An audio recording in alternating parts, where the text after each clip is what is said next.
지금부터 우리 특허 기획을 시작하도록 하겠습니다. 네, 앞에 나오는 제목이 나오는 제목을 같이 한번 읽어볼까요? 시작. 특허 하나가 기업 운명을 결정한다. 이 특허 하나가 기업 운명을 결정한다. 이건 진단이에요. 그래서 이거에 대한 증거를 나한테 보여주십시오라고 말하는 것보다 이걸 그대로 믿고 하시면 좋을 것 같습니다. 그래서 오늘 우리 할 거는 연구 인력을 위한 특허 교육입니다. 자, 저는 이렇게 훌륭한 일을 해왔고요. 자, 미션 임파서블. 우리가 얼마 전에 우리 이제 경영진으로부터 미션을 받았어요. 특허를 한 건씩 추론하세요라는 미션을 받았습니다. 그럼 여기 앞에 나옵니다. 미션 임파서블. 상당히 불가능한 임무 같죠. 나 지금까지 특허 한 적이 없는데 어떻게 특허를 추론할 것인가? 특허가 뭔지도 모르는데 그런 생각을 많이 하게 됩니다.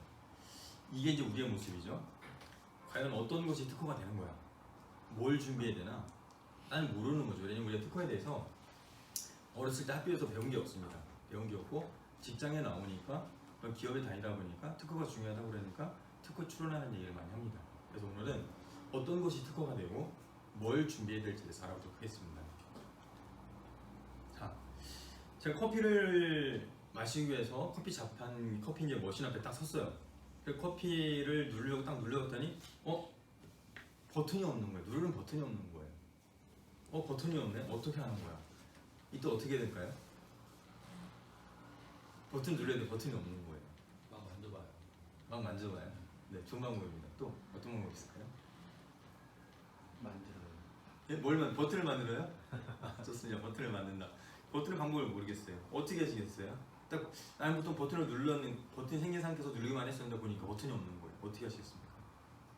남 하는 거 보다가 예. 남 하는 거 보면 시키고. 남 하는 거보다 옆에 서 있는 거죠.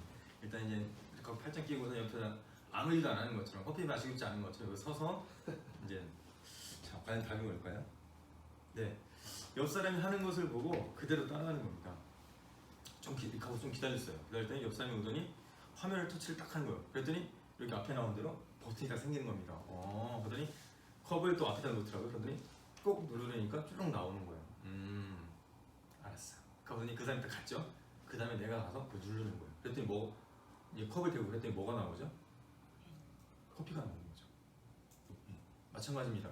우리가 새로운 환경에서 내가 전혀 알지 못한 환경에 있을 때는 가장 중요한 거는 아까 말씀하신 대로 찾아본다든가 할 수도 있겠지만은 가장 쉬운 건 기다리는 거예요. 기다리다가 그것을 먼저 한 사람들, 또 그것을 잘하는 사람들 앞에서 하는 거 보고서 그대로 하나씩 따라서 하면 됩니다. 마찬가지예요. 이 특허도 우리 회사가 특허를 처음 추론하는 게 아닙니다. 우리보다 더 뛰어난 회사들, 먼저 시작한 회사들이 있고 사람들이 있어요. 그러면은 우리 회사에 선두 업체가 있을 거예요. 우리 회사에 경쟁 업체가 있을 겁니다. 그러면은 그 경쟁 업체에서는 선두 업체에서는 어떻게 했을까? 그것을 찾아가지고 그 사람이 한 걸 보고서 그대로 하나씩 따라서 하는 겁니다. 자, 그러면 특허에 관련해서는 그런 사람들이 특허를 가지고 있는 것을 어떻게 할 수 있을까 했을 경우에 여기 보면 특허 검색하기라고 하는데 특허 정보에 키프리스라고 있습니다. 그래서 네이버라든가 포털에서 특허 검색하기 치면은 키프리스 여기 보면은 KIPRIS ONK라고 나옵니다. 그럼 거기 접속을 하는 거예요. 접속을 해서 앞에 여기 이제 검색이 나오죠. 검색창에 여기다 검색을 딱 하는 겁니다. 내가 아는 회사 이름이 있으면은 그 회사 이름을 딱 치는 거고, 아니면 내가 원하는 뭐라고요? 자율주행 자동차, 아니면 또 뭐라고 하죠? AI 쓰는 겁니다. 검색을. 그러면 검색을 딱 누르면은 그거에서 딱 나온다는 거죠. 자, 이렇게 보면은 이쪽 부분에 특허, 디자인, 상표 나와요. 우리는 특허를 검색하고 싶어요. 그러면 여기 가서 클릭을 딱 합니다. 그럼 여기다 뭔가를 검색란이 있어요. 그래서 여기 보면 좀 더 상세하게 나오죠. 여기 보면은 특허 시동 선택하는 게 나오고 행정처분 어떤 게 등록이 되고 어떤 공개되는 거 선택할 수도 있고 자유검색도 나오고 번호로 검색을 할 수가 있어요. 출원번호라든가 등록번호라든가 공개번호로 검색할 수가 있고요. 그 다음에 날짜로도, 그 다음에 발명의 명칭을 직접 넣어가지고 검색을 할 수 있습니다. 그리고 처음에 말했듯이 우리 경쟁자를 알아보려면은 출원인에다가 그 경쟁 회사의 이름을 치면 돼요. 그래서 검색을 딱 누르겠죠. 그러면은 그동안 먼저 출원됐던 내용들이 검색이 됩니다. 자, 이런 식으로 검색이 돼요. 그래서 제가 담보하고 대출이라는 검색으로 딱 넣어봤더니 이렇게 빨간 적색으로 해가지고 검색이 딱 됩니다. 그리고 거기서 하나를 선택해서 클릭을 딱 하면은 이런 식으로 상세 정보가 나옵니다. 상세 정보가 나오고 여기 보면은 상세 정보, 공개 전문, 정보 전문, 등록상, 통합 행정 정보가 나와요. 이 중에 하나를 제가 클릭을 해놨어요. 자, 공고 전문을 클릭했더니 이런 문서가 나옵니다. 아, 이걸 내용을 보니까 누가 출원했고 어떤 내용인지를 우리가 알 수가 있는 거죠. 그 다음에 여기 통합 행정 정보를 눌러봤어요. 눌러봤더니 2013년 출원을 해서 심사를 통해서 의견제도 통지서가 2015년에 나왔었고 그거에 대해서 뭐 명세서를 보정하고 의견서를 제출 언제를 해서 등록 결정이 2015년 12월에 났다. 이런 것들을 일일이 볼 수가 있어요. 결과물을 볼 수도 있고 현재 진행되는 것도 볼 수가 있습니다. 자, 그렇다면 이제 우리가 이런 게 있구나. 키프리스라는 곳에 들어가서 내가 아는 회사의 이름을 딱 검색을 하면은 그 사람들이 어떠한 특허를 등록받았는지, 어떠한 특허를 출원했는지 알 수 있다. 그럼 어떻게 할까요? 그 문서를 다운로드 받아가지고 그 문서의 내용대로 내가 그대로 기재하면 되는 거예요. 어려운 게 아니죠. 그 사람들이 먼저 해놓은 걸 그대로 갖다가 그 형식에 맞춰가지고 내가 내용을 기재하면 되는 겁니다. 그게 가장 쉬운 거예요. 그러면 뭐 특허 어떤 게 특허 등록을 받을지 고민 안 해도 돼요. 내가 관심 있는 어떤 아이템에 대해서 검색을 해요. 그럼 딱 나올 거 아니에요? 그럼 이런 거는 등록을 받을 수가 있구나. 그럼 내가 생각한 것도 등록을 받을 수가 있겠네? 알 수가 있는 거죠. 자, 그렇다면 지식재산이 뭐냐? 특허가 뭐냐? 빨간 글씨는 중요한 거예요. 같이 한번 읽어볼까요? 시작. 인간의 창조적 지적 활동 또는 경험의 산물로서 재산적 가치를 법적으로 보호받는 것. 타인의 사용을 배제하는. 그러니까 중요한 거는 재산적 가치를 뭐로 보호받는다고요? 법적으로 보호받는 거예요. 재산적 가치를 법적으로 보호하는 겁니다. 그래서 특허권이 있을 때는 그거를 기반으로 해가지고 손해배상을 청구한다든가 어떤 그것을 만들지 말라고 이렇게 청구할 수가 있는 거예요. 법적인 권리가 있는 거고 가장 큰 특징이 뭐냐고요? 타인의 사용을 어떻게 한다고요? 배제하는. 그게 뭐냐면은 쓰지 말라는 거예요.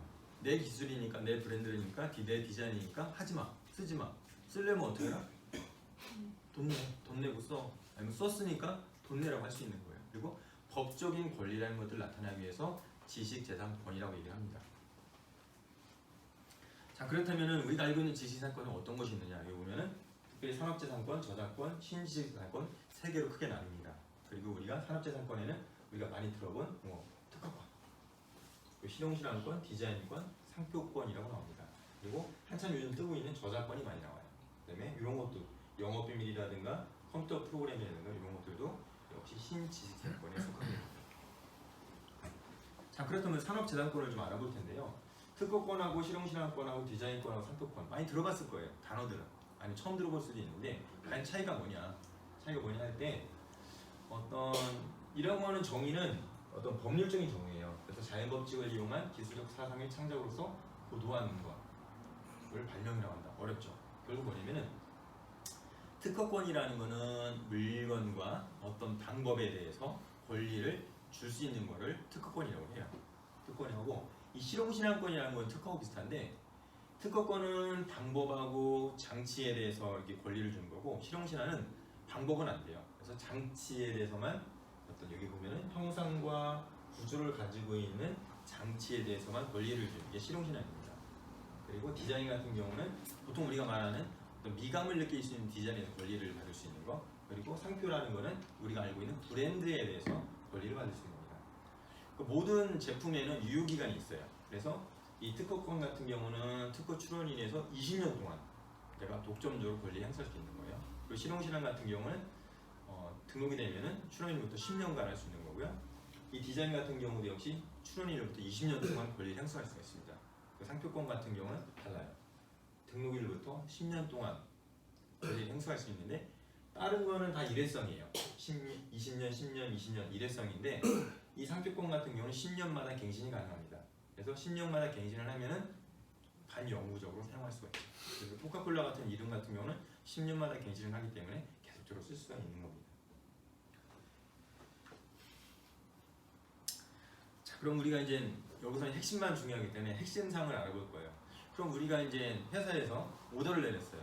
특허 출원하세요. 그럼 일단 우리는 특허 출원하기 위한 자료를 줄 텐데 그럼 특허 출원을 우리가 어떻게 하는 건지에 대해서 한번 살펴보도록 하겠습니다.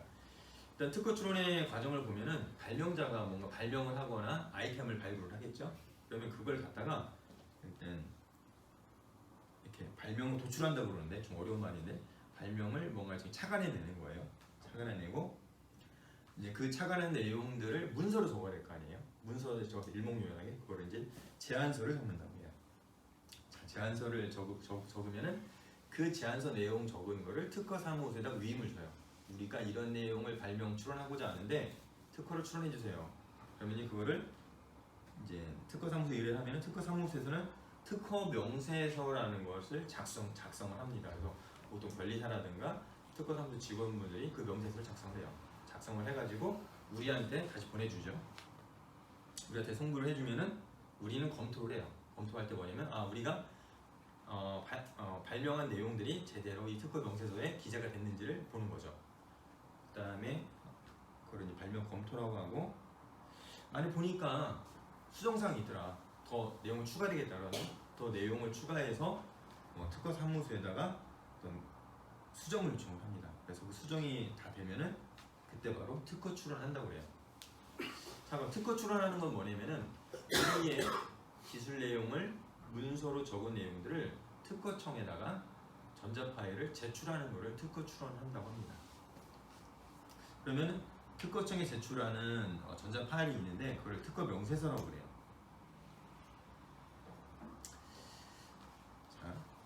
자, 특허 명세서는 아까 말씀드린 대로 우리의 어떤 기술 사항들을 글로 적은 거라고 그랬어요. 근데 이 특허 명세서는 크게 두 가지 의미를 갖고 있어요. 하나는 뭐냐면 권리로서의 의미를 갖고 또 하나는 기술 문헌입니다. 아까 뭐라고 했죠? 이 특허권은 우리의 재산적 가치를 뭘로 보호받는다고요? 법적으로. 자, 법적으로 보호받는다. 그럼 우리 집에 대해서 뭐가 있을까요? 등기 권리증이 있죠. 예. 등기 권리증이 있는데 그 등기 권리증을 가지고 이 사람이 제대로 권리를 가지고 있는지 알 수 있습니다. 마찬가지로 이 특허 명세서에 기재되어 있는 내용을 가지고 그 사람의 특허 권리를 한정을 해주는 거예요. 그래서 보면 뭐 사익적 의의가 있고 뭐 보호 범위 확정 기초가 되고 특허 청구 범위가 중요하다. 특허 침해 소송 시 판단의 기준이 되고 재산권의 가치 결정한다.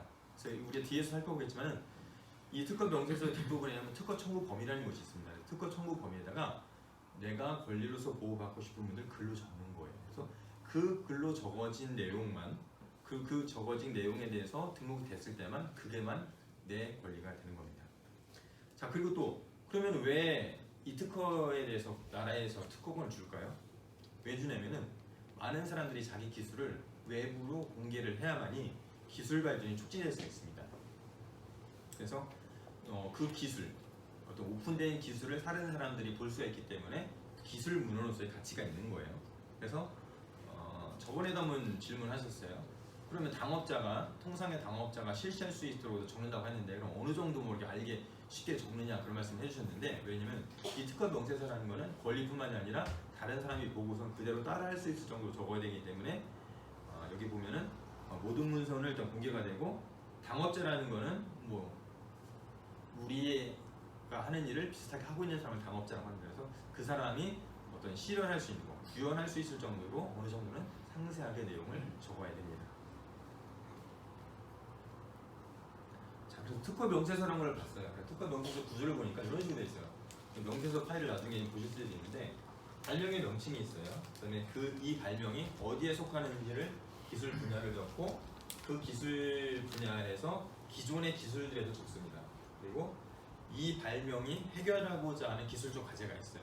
그런 것에 대해서 적고 그러면 우리는 그러한 기술적 과제를 해결하기 위해서 이러한 내용의 구성에 발명을 착안했습니다. 해서 그 발명 내용을 적습니다.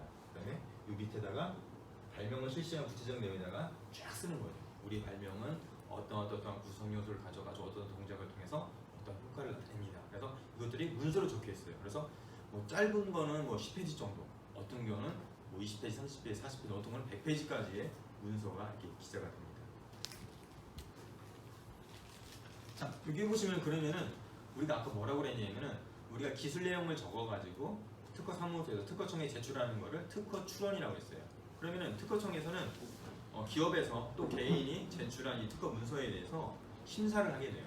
심사를 해서 이거에 대해서 특허권을 줄 건지 아니면은 이거는 거절료가 있기 때문에 특허를 줄 수가 없어요라고 해서 반려를 할 필요가 있습니다. 그래서 여기 보면은 처음에 이제 특허를 출원하게 되면은 특허청에서 당신의 제출한 문서를 잘 받았습니다라고 해서 이제 승인 번호를 주는데 그걸 바로 특허 출원 번호라고 그래요. 그래서 특허를 출원하게 되면 이후에 이 특허 출원 번호를 가지고 관리를 하게 됩니다. 자, 그래서 모든 특허 같은 경우는 처음에 출원을 하면은 모든 사람이 볼 수가 있는 게 아니에요. 1년 6개월 동안 일단 묵혀둡니다. 다른 사람이 볼 수가 없어요. 그래서 그렇지만은 전 세계적으로 1년 6개월이 딱 지나가면 모든 문서는 공개가 돼요. 공개가 된다는 게 뭐냐면 아까 제가 말씀드린 키프리스라는 곳에서 검색을 하면은 검색이 된다는 얘기예요. 그런데 1년 6개월 이전에는 검색을 해도 안 나옵니다. 내가 새로운 아이디어를 가지고 검색해봤더니 없는 거예요.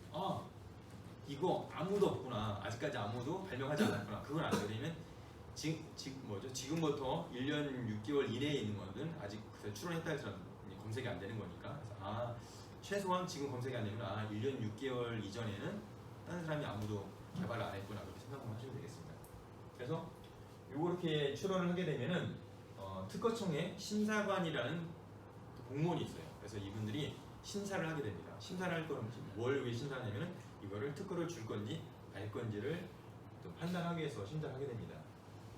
그래서 이 심사관들은 뭐를 보면은 뭐에 대해서 특허를 주냐면은 거절료가 있어요. 거절료가 있는데 그 거절료가 만약에 그 문서에 있으면은 의견 제출 통지서를 내고 만약 거절 이유가 없으면은 그거는 등록을 주게 됩니다. 그래서 어떤 거절 이유는 뭐냐? 심사관이 보는 거는 크게 세 가지를 보는데 그중에 크게 두 가지를 봅니다. 첫 번째 뭐냐면은 이렇게 발명한 거하고 똑같은 게 예를 들어서 이런 물건이 예전에 똑같은 게 있었어. 그럼 이거는 거절료에 해당이 되는 거예요. 똑같은 물건이 하나 있으면은 그거는 거절료에 해당이 되는 겁니다.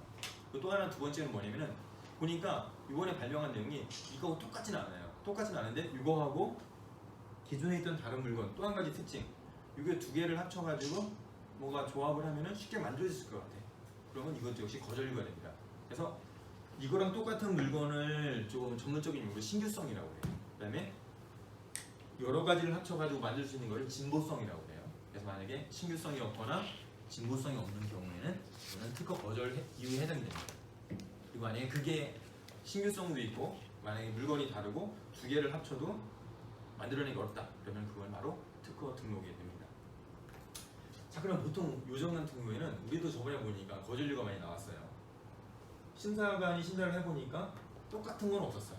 똑같은 건 없었는데 두세 개의 선행 기술 합치니까 이 발명을 유사하게 할 수가 있어요라는 판단을 해가지고 진보성 거절료가 나왔습니다. 이렇게 이제 의견 제출 통지서 나오는 거예요. 의견 제출 통지서에 거절료가 적혀져 있는데 그러면은 우리가 할 수 있는 건 뭐냐면은 2개월 내에 그 거절료를 해소할 수 있도록 의견서하고 아까 처음에 작성한 특허 명세서 내용을 수정할 수가 있습니다. 그래서 그걸 의견서와 보정서라고 해요. 보통 이제 우리가 기술 내용 코멘트를 해주면 특허 사무소에서 의견서 보정서를 작성해서 제출합니다. 그래서 그럼 그 의견서와 보정서를 가지고 심사관이 다시 한번 심사를 해요. 그랬더니 당신의 의견이 맞습니다. 당신이 내용을 좀 감축할 수가 있거든요. 내용을 좀 더 세부적으로 할 수가 있는 거죠. 예를 들어서 처음에 우리가 특허 청구범에 심사한 거는 이런 형태로 생긴 물건을 권리를 하고 싶어서 했어요. 그랬더니 똑같은 게 있는 거예요. 그래서 우리는 권리가 어떻게 한정했냐면은 이렇게 생긴 물건 중에 이렇게 비틀어가지고 뭔가 따질 수 있는 거는 그것만 우리의 권리를 하겠습니다. 권리를 한정한 거예요. 그렇게 이제 보정서를 내니까 심사관이 다시 심사를 해가지고 보니까 당신 의견이 맞는 것 같아요. 그래서 이제 특허 결정이 나옵니다. 근데 만약에 이렇게 의견서와 보정서를 제출했는데도 불구하고 다시 한번 심사를 했는데 심사가 생각할 때 신규성하고 진보성의 거절이 해소가 안 된 거예요. 그러면 거절 결정이 나요. 거절 결정이 나는데 거절 결정하는 거 말이 되게 강력한데 어쨌든 간에 의견 제출 통지서 났을 때 한 번 더 명세서를 수정할 수가 있고 거절 결정이 났을 때 명세서를 한 번 더 이렇게 좀 권리 범위를 감축하는 쪽으로 수정할 수가 있습니다. 그래서 다시 한번 심사를 받아보고 여기서 안 된다. 그럼 완전히 그건 이제 거절 결정이 된 거예요. 그때는 특허청 심사관이 아니고 특허 심판원이라는 곳이 있습니다. 여기에 거절 부복 심판을 청구할 수가 있습니다. 이런 식으로 우리가 거절 이유를 받는다 할지라도 다 끝난 게 아니고 최소한 2번 정도는 내용을 바꿀 수 있구나, 그 정도 아시면 될 것 같습니다. 그래서 이제 아까 좀 아까 제가 말씀드렸던 거, 심사관이 보는 거 뭐냐면은 여기 보면은 신규성, 진보성을 얘기했잖아요. 자, 그렇다면은 A라는 사람이 있고 B라는 사람이 있는데 똑같은 생각을 한 거예요. 그래서 똑같이 출원을 했어요. 근데 이 사람이 하루를 더 빨리 했어요. 누구한테 특허를 줄 수 있을까요? 먼저 한 사람한테. 먼저 한 사람한테. 우연하게 똑같은 발명을 해가지고 이게 제출했다. 그럴 때는 똑같은 기술일 경우에는 먼저 한 사람한테 권리를 주게 됩니다. 그렇기 때문에 우리가 특허 출원을 서둘러야 하는 이유가 뭐예요? 어차피 하려면은 하루라도 빨리 서둘러서 해야만이 특허를 받을 수가 있는 거죠. 진짜 그런 일이 없을 것 같지만은 그런 일이 발생할 수 있는 게 현실입니다. 자, 그렇다면은 그거 이제 어떤 그걸 알려드릴게요. 처음에 우리가 미션을 주어받았죠. 특허를 출원하라. 근데 뭐를 특허 출원할지 잘 모르고 있는 거예요.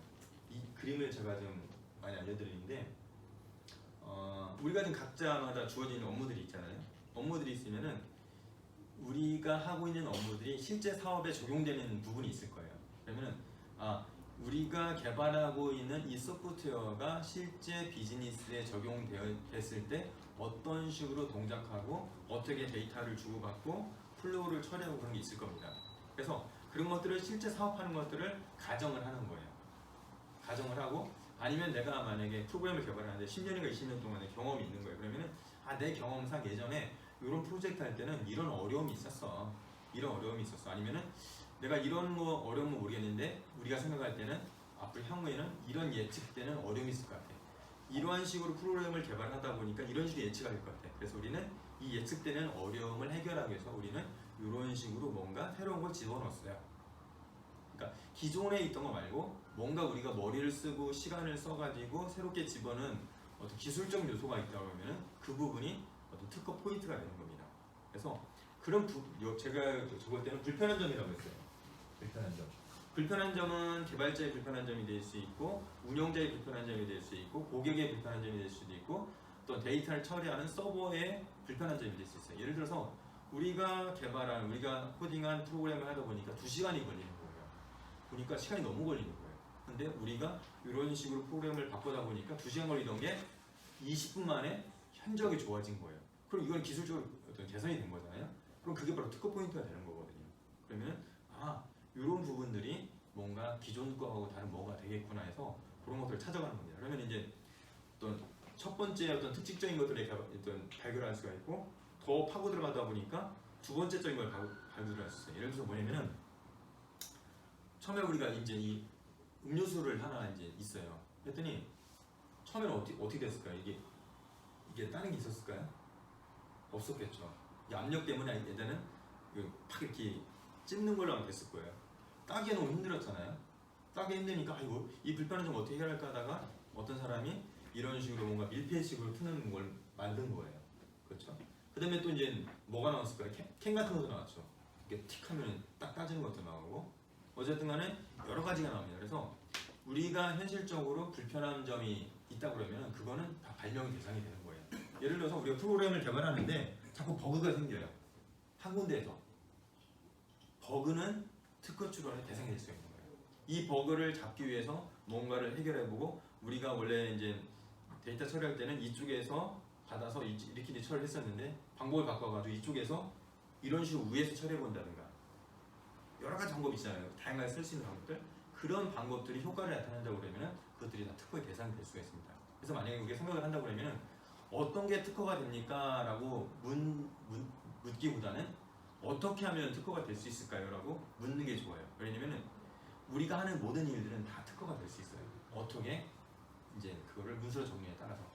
문서로 적느냐는 거는 문서로 기재해서 적어가지고 특허를 등록받게 하는 건 저라든가 아니면 특허 상품 해드릴 수 있어요. 여기 앉아 계신 분들은 새로운 것들, 뭔가 새로운 거 같아, 뭔가 예전에 불편한 거 있었는데 이걸 내가 해결했어. 아니면 아직 내가 해결하지 못했는데 이러한 불편한 점이 있네요. 그러면 우리 팀장님한테 얘기해 주면 돼요. 우리가 실제 하다 보니까 이런 불편한 점이 있습니다. 이거를 뭔가 해결해 보면 되게 좋을 것 같아요. 그럼 거기서 좀 더 발견되면은 되게 좋은 특허 아이디어를 우리가 생각할 수 있습니다. 또 한 가지 뭐냐면 그래서 이제 어떤 특징들이 찾아지잖아요. 그러면 여기다가 논리를 부여를 하는 거예요. 뭐는 어때서 뭐가 어떻고 뭐는 어때서 뭐 어땠다. 그럼 심사관들은 만약에 어떤 특허 심사를 할 때 뭐를 보고 심사를 할까요? 당연히 아까 특허 명세서를만 보고 이 심사를 하는 거예요. 그럼 뭐냐면은 그 사람들도 이 글만 보고 심사를 하는 거예요. 이 물건이 제대로 돌아가는지 안 돌아가는지 몰라요. 이 논리성만 보고선 제대로 그냥 돌아가겠네 라고 생각을 해버리는 거예요. 그러니까 우리가 명세서에다가 어떤 논리성만 제공하면 됩니다. 자, 우리가 일을 하다 보면은 그때그때 떠오르는 아이디어들이 있어요. 근데 되게 아이러니한 거는 오늘 떠오른 아이디어가 내일이면 다 잊어버린다는 거죠. 그래서 우리가 작업을 하시다가 불편한 점을 발견했다거나 좋은 아이디어 있으면 그때그때 메모장에 적어놓으세요. 딱 적어놓으셨다가 그걸 한 번에 좀 주시면은 저희들이 그 속에서 특허를 발굴할 수가 있습니다. 영어적으로는 일군의 발명이라는 게 있어요. 일군의 발명에서 예를 들어가지고 물건이 있잖아요. 이 물건이 있는데 예를 들어서 이거 지금 음료수 병으로 해가지고 한 건으로 해서 특허를 출원할 수가 있어요. 근데 음료수 병에는 여기 보면 되게 여러 가지 요소가 있거든요. 뭐냐면 좀 짤록하잖아요. 그래서 이거 뭔가 좀 파지할 수 있는 기술적 요소가 있고 비틀어서 딸 수 있는 기술적 요소가 있잖아요. 그래서 파지할 수 있는 기술적 요소와 요 기술적 요소를 하나로 받을 수 있겠지만은 예를 들어서 이렇게 요 비틀어서 딸 수 있는 기술적 요소와 별도로 따가지고 어떤 음료수에서 비틀어서 딸 수 있는 구조물로만 별도로 특허를 출원할 수가 있고요. 그래서 요것만 제외하고선 요 파지할 수 있는 구조로만 별도로 특허를 출원할 수가 있습니다. 그리고 요거를 하나로 특허를 출원할 수 있죠. 그렇다면 우리가 소프트웨어 할 때도 마찬가지예요. 서로 간에 연결이 돼 있으면 일군의 발명이라고 해서 만약에 3개의 아이템이라 할지라도 그것이 하나로 연결할 수 있다면 하나로 출원할 수 있는 거고요. 전략적으로 우리를 볼 때는 특허 건수가 한 건보다 2-3건이 더 필요하다. 그럴 경우에는 뭐 유사한 걸 할지라도 이렇게 맥락을 가지치기 하듯이 나눠가지고 진행할 수도 있는 거죠. 그래서 하나의 맥락 속으로 통하느냐 안 통하느냐 그거에 따라서 한 건으로 처리할 수가 있는 경우가 있습니다. 대신에 미국 같은 경우는 그런 것도 되게 엄격히 봐요. 그래서 이제 하나의 아이템을 할지라도 연결된 아이템을 조금씩 다르면은 다 이제 분할해서 자르라는 그런 보정 명령이 나오기도 합니다. 근데 우리나라 같은 경우는 아직 그거에 대해서 많이 수월합니다. 그래서 한 건을 하든 3건을 하든 사실 문제는 없어요. 어떤 데 같은 경우는 한 페이지, 어떤 데가는 20페이지를 30페이지 써주시죠. 자, 대신에 중요한 게 뭐냐면은 특허 사무소에 근무하는 분들은 자기 시간이 있을 거 아니에요, 그죠? 그러니까 우리가 주는 비용 대비 이제 써오거든요. 그러니까 우리가 한 페이지 자료를 줬느냐, 10페이지를 줬느냐, 30페이지를 줬느냐에 따라서 그 써져 있는 내용의 어떤 수준이라는 게 아마 다를 거예요. 우리가 만약에 한 페이지 원페이퍼를 딱 줬다. 그럼 그쪽에서도 자기에게 있는 지식과 구글 서치를 해서 뭔가 자료를 채워올 거 아니에요?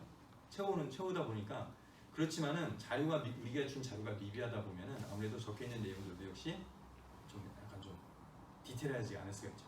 대신에 우리가 시간을 들이고 우리가 좀 사소한 것이라도 다 적어서 주게 되면은 더 충실한 자료가 나올 수 있는 거고요.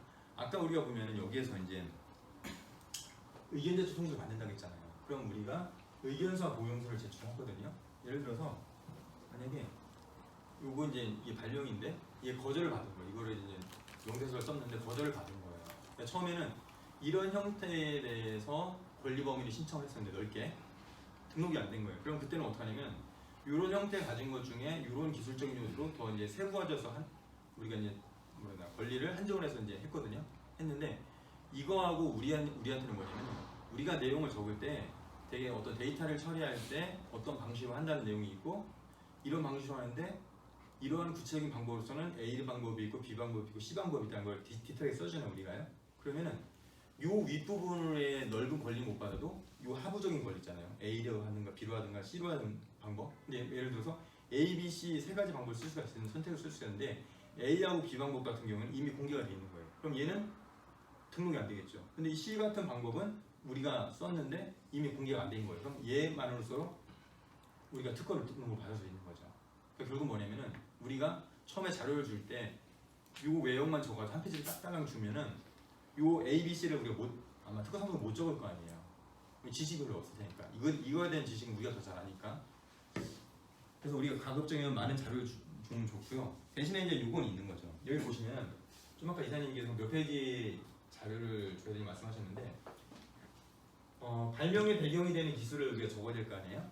이것도 적고 이것도 적고 과제도 적고 그다음에 우리 발명의 내용도 적고 청구 범위도 적고 이렇게 하면은 시간이 많이 걸리잖아요. 시간이 많이 걸리는데 모든 발명은 이 과거에 기존에 있던 내용들은 어떤 우리가 권리를 받는데 크게 도움은 안 되는 거예요. 그러니까 우리가 시간이 부족하다고 하면은 기존에 있던 어떤 기존 기술들을 설명하는 데 시간을 좀 줄여주고 여기에 보면은 발명을 실시간 구체적인 내용이 있잖아요. 이 부분에다 적어주는데 시간 많이 쓰시면 돼요. 그리고 특허 청구 범위는 특허 상세가 더 잘 적을 테니까 우리는 뭐 한두 줄로 어떤 뭐 특징을 갖는 걸 보호받고 싶어요라고 이렇게 써주면 돼요. 한두 줄로. 대신에 우리가 시간 쓸 거는 여기 발명을 실시간 구체적인 내용들 우리 발명, 지금 우리 발명에 대해서만 구조라든가 동작 같은 걸 쓰는데 시간을 많이 쓰시면 돼요. 그래서 만약에 여기다가 1시간 쓰고 여기다 2시간 쓰고 여기 또 1시간 쓸 거를 몰아가지고 그냥 여기다 그냥 3시간을 써버리면 오히려 더 충실하게 쓸 수가 있는 거죠. 네, 그리고 몇 페이지 정도 줘야 되냐? 제가 볼 때는 우리 지금 소프트웨어잖아요. 그러니까 가급적이면은 최소한 10페이지 내외로 주면 좋습니다. 그러니까 10페이지 내외는 그 적으려면은 구체적인 기술 내용 같은 거 없을 테니까 알고 있는 지식과 구글에서 내가 검색을 해서 주셔도 돼요. 왜냐면 내가 구글에서 검색해서 적어주는 거하고 특허 사무소 분들이 모르는 전문 분야를 다시 스터디해가지고 구글에서 검색해주는 거 좀 다르거든요. 그렇게 해주시면 될 것 같습니다. 그래가지고 이제 검색을 하면은 문서를 다운로드 받을 수 있거든요. 그 특허 명세서 원문 영화인데 그 원문을 보면은 이런 게 써 있어요. 발명의 기술 이렇게 해가지고 쫙쫙 써 있고 쫙쫙 써 있다 보면 구체적인 내용 막 말이 써 있는데 문서를 읽어보면 우리가 일반적으로 보던 문서의 어떤 기재 방식이 아니란 말이에요. 그러면 그 기재 방식에 맞춰가지고 그런 말투로 쓸 필요가 없는 거죠. 왜냐면 직접 여러분 한 분 한 분이 출연하려면 그렇게 하겠지만 우리 같은 경우는 특허팀이 있어가지고 그것들을 이제 앞에서 핸들링을 하기 때문에 내가 그냥 편한 머투를 써주시면 돼요. 그냥 뭐뭐는 뭐뭐 한다, 뭐는 뭐 한다, 뭐 한다 편하게 그냥 내가 옆 사람한테 연구원한테 이거에 대해서 설명하듯이 그냥 옆에다 사람 두고 있는 것처럼 그냥 편하게 쓰시면 돼요. 편한 어투로 써주시면은 저희들이 알아가지고 다 용어를 바꿔드립니다. 근데 그런 걸 막 여기다 맞춰가지고 쓰려고 그러니까 사실 시간이 걸릴 수 있는 것 같아요. 그러니까 이런 것들도 최대한 자유롭게 쓰시라는 거예요. 그럼 시간이 좀 줄 수가 있어요. 뭐냐면은 기술 내용을 설명한 다음에 일단 보내달라고 했어요. 고민하지 마시고. 그러면은 일단 저한테 보내주시면은 거기다 제가 살을 붙이거나 더 보정 요청을 합니다. 그러니까 일단 저한테 한 페이지든 2페이지는 주세요. 간단하게. 그러면 그거에 대해서 뭐를 더 이제 어떤 부분을 수정할지에 대해서 말씀드리고 저번에도 이제 다른 한 건 할 때 그때 2페이지인가 3페이지 주셔가지고 이런 부분 내용이 더 보강돼야 됩니다 말씀드려가지고 보강을 했었거든요. 그러니까 예를 들어서 내가 보니까 이거 적어야 되는데 이 벌써 4시간이 지났는데 한 페이지도 못 적었네? 이러지 마시고 일단 시간을 딱 정해놓고 1시간 정도 적어가지고 내가 적었으면 다 적습니다. 그 다음에 저한테 보내주세요. 보내주시면은 제가 피드백을 드릴게요. 그러면 그 부분만 다시 채워주신다고 하면은 괜히 나오지도 않는 거 고민하시면 한 것보다는 더 좋을 것 같습니다. 그래서 제가 해드릴 수 있는 거는 일단 저한테 주시면은 그 자료에 대해서 보완점을 좀 드릴 수가 있고 그런 부분이 있습니다. 그리고 한 가지 보통 이제 우리 엔지니어 기반으로서는 이런 것들은 기존에 내가 다 알고 있는 건데 뭐 특허거래가 되겠어요? 라고 생각하시는 게 있어요. 특허거래 있는데 되게 이제 재밌는 건 뭐냐면은 나중에 등록된 거 보고선 이거 뭐야 내가 다 알고 있는 건데 이런 것도 특허 등록이 돼요? 라고 하시는 분이 되게 많아요. 그러니까 내가 생각할 때 만약에 조금 그럴듯한 거 있으면 한번 적어주세요. 적어주시면 대신 뭐를 적어주시냐면은 기술 설명한 다음에 이 부분은 예전에 어디에 쓰이는 것 같아요. 왜냐면 저는 그만큼 잘 모르잖아요. 특허상도 모르거든요. 그러니까 기술 내용을 적어주신 다음에 이 부분은 어디에서 참조했다는 거. 내가 이 부분은 어디 대학 논문에서 어디서 따왔고 이 부분은 여기서 따왔는데 요거를 이렇게 합치면 좋은 아이디어가 나올 것 같습니다. 이렇게 이제 이실직고하고 다 얘기를 해주시면은 거기서 어떤 게 특허가 될지를 말씀드릴 수가 있어요. 네. 특허 하나가 기업 운명을 결정한다. 되게 과장된 말 같잖아요. 과장된 말 같은데 왜 특허 하나가 기업 운명을 결정할 수 있냐면은 좀 아까 말씀하신 것처럼 처음에 우리가 이거를 시스템 하나 운영을 했어요. 운영을 하다 보니까 어떤 문제점이 생겼어요. 자, 특허를 생각하지 않은 사람은 이거에 대해서 개선의 여지라든가 내가 개선했다 할지라도 이걸 그냥 넘어가요. 그런데 내가 특허를 한번 내본 사람, 이거 특허 한 건에 대해서 한번 고민을 해본 기업에서는 내가 이 시스템을 운영하다가 좀 아까 말씀드린 모니터링 시스템이 있으면 좋겠어. 그래서 그걸 하나 이제 뭐 했잖아요. 그럼 이거를 흘려보내는 게 아니라 이걸 권리화할 수 있다는 거죠. 우리가 맛있는 고기를 먹어본 사람은 어때요? 그 다음에 더 맛있는 고기를 먹어보고 싶어 하잖아요. 결국 뭐냐면 특허 한 건은 되게 별거 아닌 것 같지만은 그 특허 한 건을 우리가 해봤느냐 안 해봤느냐, 그리고 특허 한 건을 만들어봤느냐 안 만들어봤느냐, 그거 하면서 거절료를 받아봤느냐 안 받았느냐에 따라서 기업의 태도들이 바뀌어요. 이거 쌓이는 게 바뀌는 거예요. 그래서 그것들이 모이게 되면 기업의 운명을 실질적으로 바꿀 수가 있는 겁니다. 예를 들어서 오늘 같은 경우는 특허 교육 시작하셨잖아요. 이건 엄청난 시간이에요. 오늘 들을 때 뭐야 이거 잘 모르겠어. 저런 내용도 있구나. 나랑 상관도 없는 것 같아. 근데 오늘 들었던 내용들이 오늘 주무시다가 샤워하시다가 생각이 나는 거예요. 그거 오늘 그 강연 때 몰랐는데 지금 샤워하다 보니까 이것도 특허가 될 것 같은데 그거 바꿔볼까? 이런 생각이 나는 거예요. 그래서 그거를 팀장님한테 아니 이사님한테 얘기를 해가지고 뭔가 그게 딱 냈더니 우리도 생각지 못하는 엄청난 아이디어가 나올 수 있는 거거든요. 그러니까 이런 작은 하나의 어떤 행위 자체가 엄청나게 될 수 있는 거고, 특허 하나가 기업의 운명을 바꾸기 위해서는 또한 우리들의 역시 노력이 많이 필요합니다. 아까 말씀하신 거는 진짜 그 정상적인 태도 맞습니다. A라는 분이 있었고 B라는 분이 있었는데 A라는 분하고 B라는 부분하고 매우 잘 아는 부분이에요.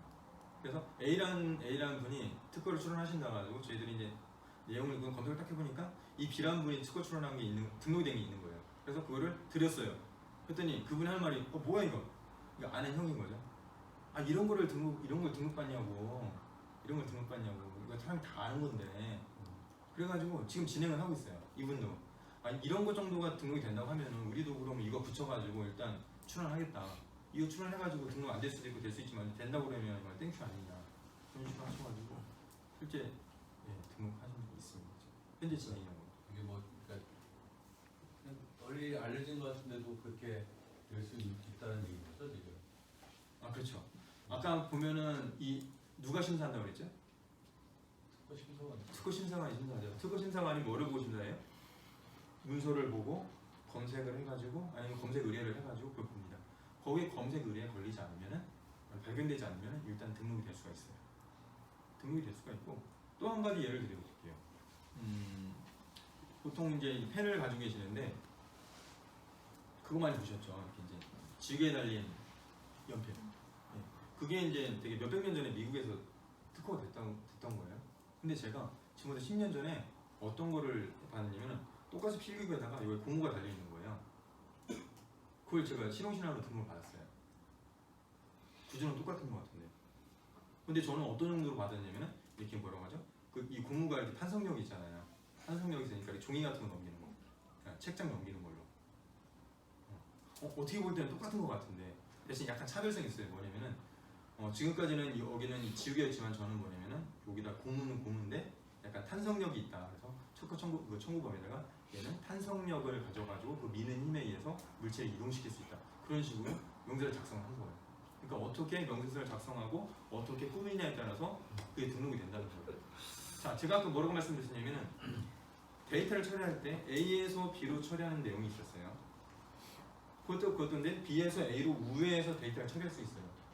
개발자 입장에서는 그거는 누구든지 할 수 있는 거 아니야 라고 생각할 수 있지만은 어떻게 받아들여야 해서 이거에 의해서 만약에 어떤 효과라든가 생긴다고 하면은, 예를 들었죠. 저는 이 지우개 해가지고 지우는 거였는데 저는 그 고무의 탄성력에 의해서 이거 물체를 넘기는 용도로 사용했잖아요. 용도가 바뀌었잖아요. 구조가 바뀌고 그런 식으로 해가지고 등록이 될 수가 있습니다. 이게 등록이 되면은 엄청난 거죠. 물론 저는 그 때문에 돈을 못 벌었어요. 사업을 못 해가지고. 어쨌든 그렇게 했는데 지금 말씀하신 대로 아무것도 아닌 것 같아도 일단 등록이 되면 저는 생각할 때 그게 있어요. 어떤 분이 그때는 이게 특허가 아니고 디자인이었어요. 디자인을 등록 받아가지고 아는 사람들 다 경고장을 다 보낸 거예요. 경고장을 보냈더니 그 협회 사람들이 난리가 난 거예요. 경고장을 다 받았으니까. 그래서 딱 내용을 보니까 이거는 이 디자인을 출원하기 전부터 예전부터 있었던 것 같은 거예요. 그래서 얘를 무효화시키려고 무효 자료를 찾아보니까 무효 자료가 나왔을까 안 나왔을까요? 안 나왔어요. 어디선가 본 것 같은데 못 찾은 거예요. 그러니까 얘는 등록증이 계속 살아 있는 거예요. 특허도 역시 그럴 수 있다는 거죠. 지금까지는 이게 이제 선사용권이라고 해가지고 우리가 그게 특허 출원하기 전에 우리는 이거 사용하고 있었어. 그러면은 그거를 증명하면서 그 권리자가 우리한테 행사를 못해요. 권리 행사를 못해요. 권리 행사를 못하는데 우리가 그거에 대해서 뭐라고 하지? 다른 사람한테 일단 라이센스를 팔거나 할 거 아니에요. 예. 그때는 이제 제자를 받겠죠. 나 혼자만 가지고 있어요. 그럼 공개가 안 된 거잖아요. 근데 이 세상의 모든 사람은 똑같은 생각을 하는 사람이 8사람 정도 있대요. 내가 아무리 좋은 의견을 생각한다 할지라도 세상 어디에는 나랑 똑같은 생각을 하는 사람이 8명 정도 있다는 거예요. 그거를 누가 권리화 시키느냐는 또 다른 문제. 그러니까 우리가 생각할 때 아 이거 보편적인 건데 뭐 이런 게 어떤 아이디어나 뭐 독창성 인정이 되겠냐? 라고 생각을 해서 안 했어요. 우리 네. 제품에는 탑재되어 있는 기능임에도 불구하고. 그렇죠. 예. 근데 뭐 그런 게 뭐 저런 글 작업만 잘 하면 네.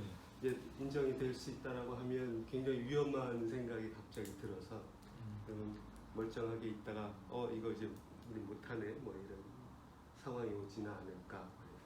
그렇죠. 추가적인 뭐 액션을 할 때는 제한을 걸을 수 있는 거죠. 대신에 이제 똑같은 상황이라고 하면 예를 들어서 그러니까 뭐냐면은 모든 특허라는 건 뭐냐면은 지금 시점에서 제가 출원을 할 건데 어떤 걸 공개가 되냐면 이미 공개되어 있는 기술에 대해서는 등록을 못 받는 거예요. 근데 만약에 좀 말씀하신 대로 타업체에서 똑같은 기술을 출원했다. 근데 그때 우리 기술이 이미 문서 같은데 채용은 돼 있었는데 공개가 돼 있었고 뭐 사람들이 볼 수가 있었다. 뭐 그러면 레퍼런스 어떤 고객한테 우리가 납품 실적이 그렇죠. 있죠. 그게 그렇죠. 네. 그거에 의해서 얘네를 무효시킬 수는 있어요. 근데 그게 무효화 될지 안 될지는 진짜 기술 비교를 또 들어가 봐야 되는 거죠. 그래서 가급적이면 우리가 또 소프트웨어 개발업체이기 때문에 우리가 하고 있는 거에 대해서 좀 여의치 않은 것들은 일단 특허 출원해 놔가지고 특허 등록력을 확인하는 거예요. 우리가 특허를 출원해서 등록을 못 받았으면 다른 사람이 특허 출원해도 등록을 못 받겠다는 걸 확인할 수가 있는 거잖아요. 그래서 말씀하신 대로 우리 별거 아닌 것 같아서 그냥 넘어가 버렸는데 1년 6개월 사이에 딴 애들이 출원을 해가지고 등록이 받아버리면은 그때는 좀 입장이 좀 약간 예민해지는 거예요. 한 가지 더 어떤 분이 이제 앱을 개발하려고 이제 혹시 몰라서 앱을 개발하기 전에 검색해봤더니 거의 똑같은 게 등록받은 게 있는 거예요. 그래서 구성 요소가 8가지 구성 요소가 돼 있는 거예요. 그래서 특허 침해 여부를 따질 때는 그 8가지 구성 요소를 내가 다 사용해야만이 이제 특허 침해가 되는 거예요. 그러니까 변리사 사무소 가봤더니 사람이 그러는 거야. 이거 구성 요소가 8가지라 이거 회피하는 건 쉬워요라고 얘기를 해줬어요. 근데 막상 보니까 그 8개 구성 요소가 진짜 필수 구성 요소만 돼 있는 거예요. 그래서 이 후발업체에서는 이 특허를 회피하기 위해서 되게 노력을 많이 한 거예요. 그리고 이 사람도 보니까 이런 것들은 당연히 사람들이 쓸 수밖에 없는 거 아니야. 거기다 조그만 것도 하나 붙여가지고 특허를 받은 거예요. 그래서 이분도 어떤 생각을 하게 됐냐면 그래? 그러면은 이런 게 특허 등록이 될 수 있으면은 우리도 하나 더 붙여가지고 일단 특허 출원할 거야. 이게 등록이 될지 안 될지 모르겠지만 그런 식으로 최근에도 그렇게 하시는 분이 있습니다. 네, 일단 뭐 이렇게 생각하실 때 좋다 나쁘다 생각하지 마시고 물어보세요. 저한테 물어보시고 그러시면은 저희들이 충분히 만들어 드릴 수가 있습니다. 만들어 드릴 수가 있고 우리는 이미 지금 솔루션을 팔고 있잖아요. 솔루션을 팔고 있기 때문에 기술적인 것들이 사실 축적이 돼 있어요. 근데 그 축적이 돼 있는 것을 어떻게 보면은 우리가 특허가 없다는 것들을 그거는 지금 이렇게 흘려보내고 있다는 게 맞아요. 그래서 우리가 아직 제품에 적용됐지만 오픈되지 않은 게 있다고 그러면은 그 중에서 찾아가지고 또 특허 출원하는 노력이 아마